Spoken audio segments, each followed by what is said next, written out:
All right, so we are at what I would consider the final push. I have posted additional projects. I'm not sure that we'll have any work beyond what I've posted. So you have the potential of finishing this stuff early. Let me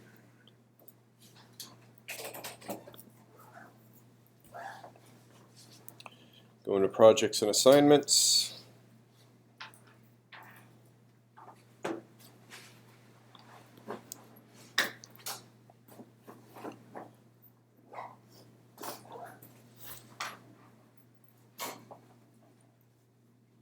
So we've got projects 4, 5, and 6. And let me introduce project 4 to you.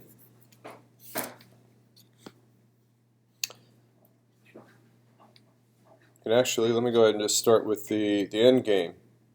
So what you're going to do in this project is you're going to work a little bit with graph theory, not heavily, but what you're going to do is you're going to create animations of a graph evolving. And the animations will be animated GIFs. And there's a tool out there, an open source tool called GIFsicle, which is absolutely phenomenal for, you just give it, it's got a bunch of functionality, but what we're going to use it for is you can give it a list of a bunch of GIF files and it will stitch them all together and then play them as separate frames to give you the animation. Okay. I can show you what that looks like. So for the project you have to support a couple different types of animation. Let me start with what I'm calling linear animation. Okay, so you're going to write Python code that's going to generate this.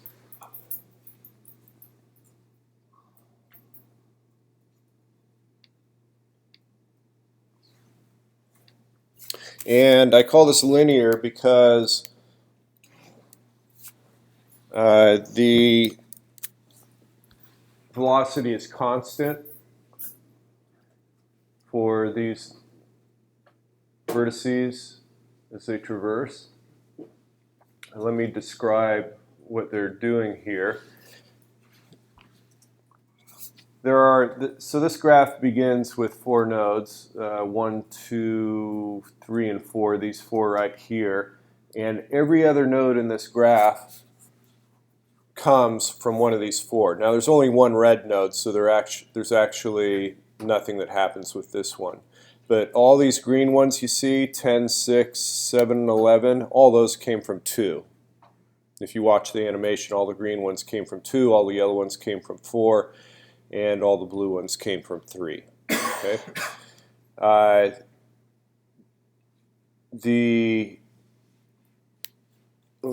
guess I should talk just a little bit about what I mean by this kind of evolution and duplication.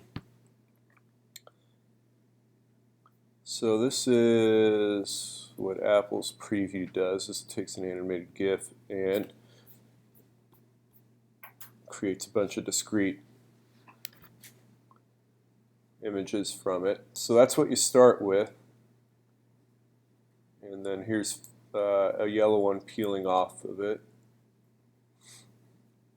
The terminology I'll use is the parent will be the progenitor and the child will be the progeny. So parent, child, progenitor, progeny,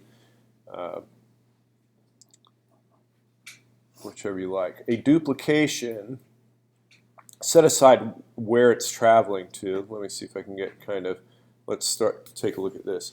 So what's being copied, there are some things being copied and some things being moved with regards to interactions. Obviously the vertex itself is copied. Okay? And then what you have to look at here is that 4 begins having 1, 2, and 3 as neighbors. Let me pause for a moment and say that once you write your your Python code for this, you'll be able to give it any graph and a set of directions for duplications, and it'll generate the animation for it. The starting point for any graph will always be every node connected to every other node. So in a 4-color graph, there are 6 edges. 1, 2, 3 coming from yellow, 4 and 5. I don't double count this one here. And then finally 6. So there's 6 edges. Ignore this one over here. There are 6 edges, and that covers all possibilities. Okay, so that's how any graph begins. With 4, it's going to be 6 edges. With 5, it's going to be 10 edges. And the formula, incidentally, it's just n minus 1 divided by 2. Right, that's the number of combinations is what that is. You've probably seen that in statistics. So that's the formula that you use to calculate the number of edges to begin with. So with that as a starting point, you can actually, any graph that has 4 colors, you can create it as long as that's your starting point. Because the way a duplication works is, other than obviously the vertex being copied, is some subset of edges are copied. In this case, 4 begins with 1, 2, and 3 as neighbors. This copy has 2 and 3 as neighbors. So in this case, 1, the neighbor from 4 to 1 was not preserved. So some subset of edges are copied. Some subset of edges are moved, meaning that it didn't happen in this case, but it would have been possible that this edge here would have been moved from 4 to 5, in which case as 5 evolved in this direction, this edge here would be staying married with 5. Let's see if we can see any examples of that actually happening.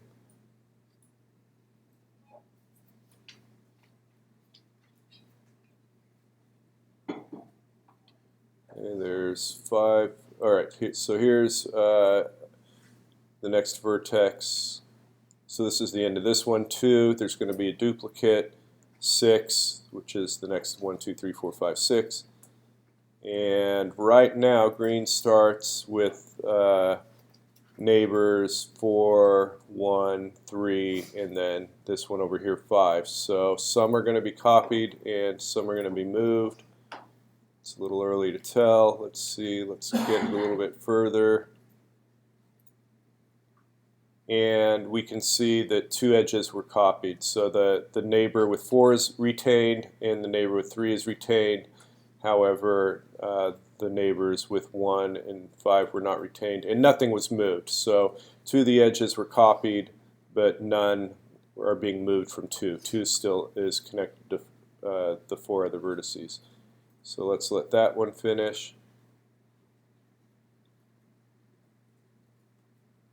All right, and then here comes another one. So that ends this one. Now there's going to be another duplicate coming from the green. There it is. So this starts out with, as before, it's got 4 neighbors here. So some of those will be copied and some will be moved. And here's an example of one being moved. All right. So 4 and 3, I think, are copied. Yeah, so the neighbor from 4 and the neighbor from 3 is being copied. Note that the neighbor from 4 and 3 are still there. However, 2 has 5 as a neighbor, and that one is being moved with the progeny. It's going with the child. So as you watch the child move, you'll note that it's taking this neighbor with it. And 2 no longer has that neighbor.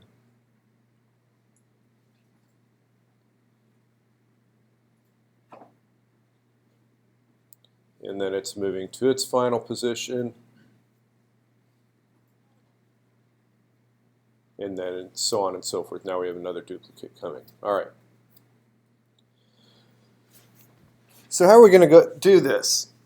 There's a set of graph visualization tools, coincidentally named Graphviz, which is a suite of tools, and it handles all different kinds of graphs. We are interested in only one tool in that suite, which is called Neto. And what you will do is so Neto is a command line tool, right? You could write a shell script to work with Neto. We're doing it in Python. What Python has is it has a library interface to interface with Neto, so you can stick entirely in Python and work with Neto. With Neto, you can give it, say, I've got these vertices, and these vertices have these edges. Neto, lay it out for me, and it'll tell you the positions of them all. So this design that you see here, this is kind of the very last slide. That was produced by giving Neto the however many edges are there. There are 15 or 16 there. You're just giving it 15 or 16 nodes. I didn't mean to say it. Just giving it 15 or 16 nodes, saying which nodes are neighbors with which, and then tell Neto to do its layout thing. And what it will do is it will tell you where it came up with the positions. And the positions are XY coordinates. Like this would be like position 32.586 and negative 5.287, right? They're just real numbers like that. So the way you do this project is you create a graph, and we'll look at it momentarily. In addition to Python having an interface to this Neto tool, Python also has a module for dealing with graphs. So this is just fancy data structures, and someone else has done all the heavy lifting of creating the data structures and operations on graphs. So if you're given some sort of text file description of all the nodes in a graph and what their neighbors are, you should be able to read that file in and create a graph and then feed that graph to Neto, and it'll lay it all out. So what you do is you start with the end product. You start with this right here. You get Neto to lay it out. Once you have all those locations, now you can go all the way back to the beginning and do the animation. Because if you know where all 16 of them are, you certainly know where the first 4 are. And they're all neighbors with each other. And then what you do, Neto has an option to do a layout without drawing a picture, so that's what you do as a first step. You would create this graph internally as a data structure in Python, tell Neto to lay it all out. It'll give you the XY coordinates of each of these, and then what you can do is you can say, Neto, you draw another graph, but this one only contains the first 4, and you say, Neto, draw it using these XY locations. Does this make sense? You start here, you have the XY location for every one of these, and you use that for drawing every other graph that you see here. So this one, give me a GIF using these XY locations. It gives you this right here.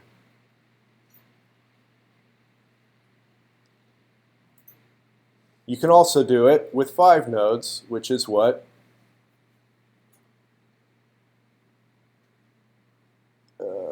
this looks like. You'll note that this 5 is exactly in the same location as that 5. So your first one was with just the 4. I don't want to call it the second one, but your next completed one is the one with the 5th node put out there. How do you get from here to here? So this one's easy because you know these 4 positions. This one's easy because you know these 5 positions. But how do you do all the ones in between? Give me an algorithm for doing that. You could say how many slices you wanted to take. Okay, let's say 10 slices. Then you could find the XY coordinates between 2 and 5, divide it by 10, and then move that many every time for the XY coordinates. Or in this case, between 4 and 5. Or yeah. Right. So you just get the delta y, which is right here, the delta x, which is this right here, divided by 10.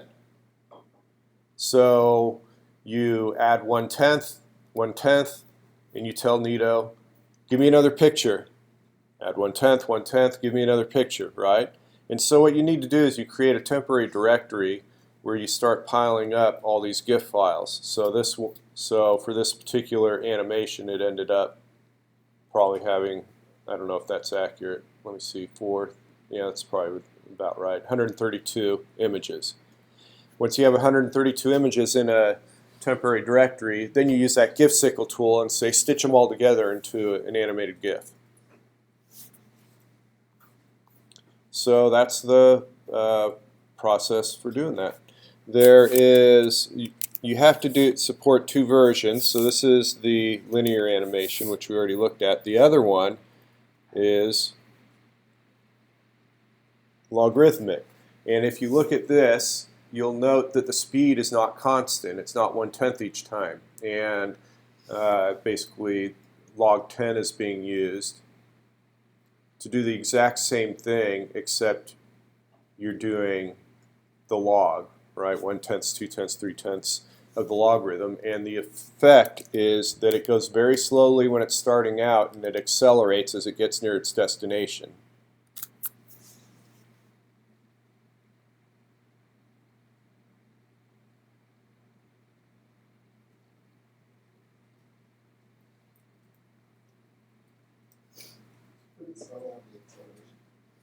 Yeah, it's subtle. You can. It's easiest to see it on these early ones that have to travel the furthest distance.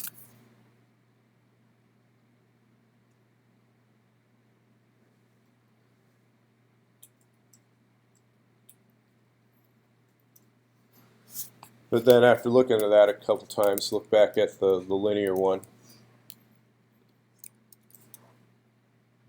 So you can kind of feel that this one is much has that constant velocity.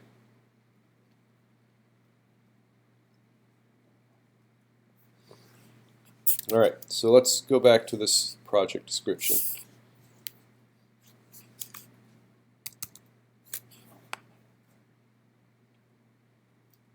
So what do you start with? You start with this. Your starting point's going to be 4 nodes, 4 vertices, and these are their colors. What are your starting edges? Remember, your starting edges is always everything connected to everything else. This is saying these numbers are. You could get away without having these numbers because counting always starts at 1. These are the first 4. Then you're going to create the 5th node, the 6th node, the 7th node, right? But they're provided. So this is going to be creating the 5th node. It's being created from node 4. Note that every one of these is created from either from the first 4. So these numbers will always be 1 through 4. And we saw that red, which is number 1, didn't have any duplications, so you don't see 1 here. But 5 was created from 4, 8 was created from 4, 12 was created from 4, and so on and so forth. And then this is describing the neighbors. 4 is going to have a basically copy from vertex 5, an edge between itself and node 2 and itself and node 3. So the C is copy, the M is move, so this is where we saw 7, and excuse me, yeah, that's where we saw 7. It was being copied from 2, and 2's neighbor with 5 was moving along with 7. And so vertex 2 no longer had a neighbor with 5. Does that make sense? Okay. So if this is a starting point from your project for your code that you write, you read this thing in, you parse it, and what you have to do is you have to internally, there's no graphics or anything like that, you internally start with a graph that's these 4 all connected to each other, and you have to follow these rules to get all the way to what your end graph looks like. Once you have your end graph, that's what you feed to Neto and get the layout. And then you back all the way up and you start doing your your animation. So let's close that. All right. Graphviz is that suite of tools. Neto's the one you're interested in. PieGraph This is the Python module that wraps around this. This is probably pronounced networks, but that's confusing to say if you aren't looking at the text, so I'm going to incorrectly always call it network X. This is the library that lets you handle graphs.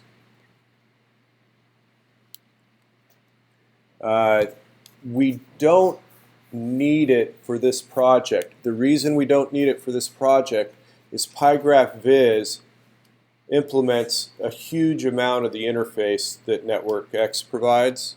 The only reason I'm mentioning Network X is that the tutorial for PieGraph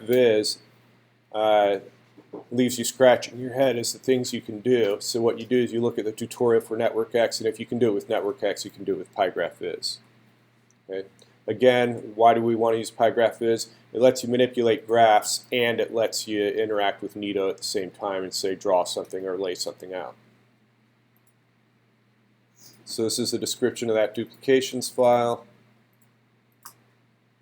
This is, again, saying what this looks like. Last time I taught this class, and I'm not sure what caused it, but there was a small handful of people who, when they asked Neto to lay it out, had a different design. That's fine. If yours doesn't look exactly like this, that's just because Neto on your machine is laying it out differently, and I don't know why it isn't deterministic all the time. But if it looks a little different, that's all right.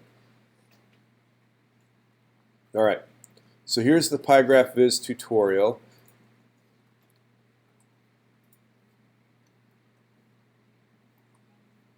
The things that, an example of things that are missing from this very simple tutorial are things that we need to do, like we need to be able to add edges and remove edges, right? Add a node, add edges to that node.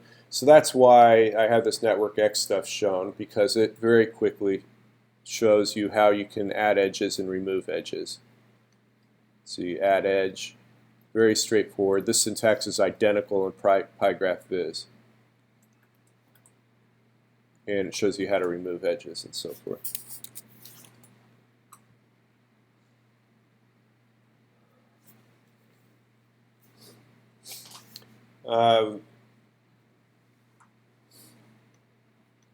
If you find yourself needing some internal information about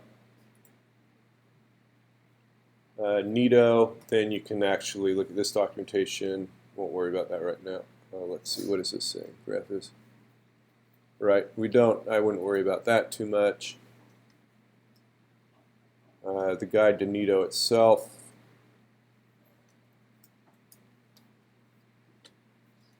So a lot of this I wouldn't worry about.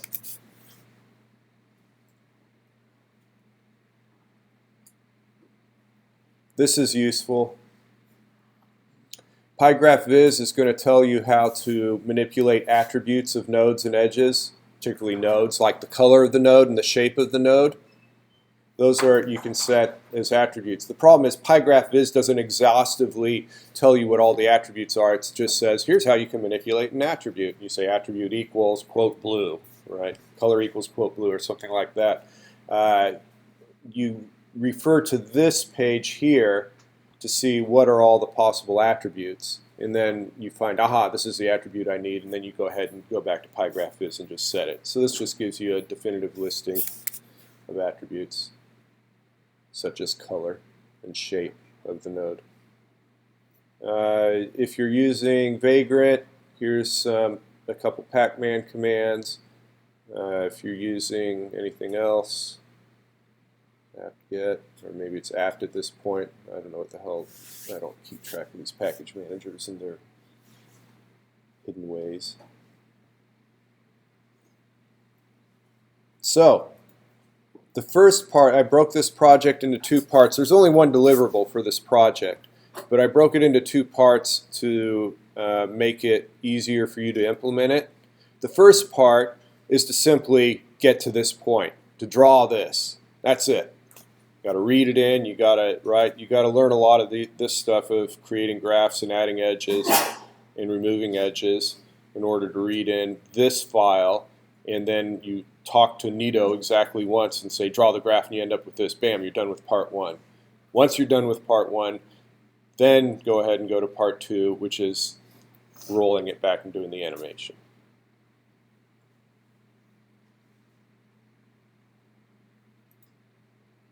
And that's what's in store for Project 4.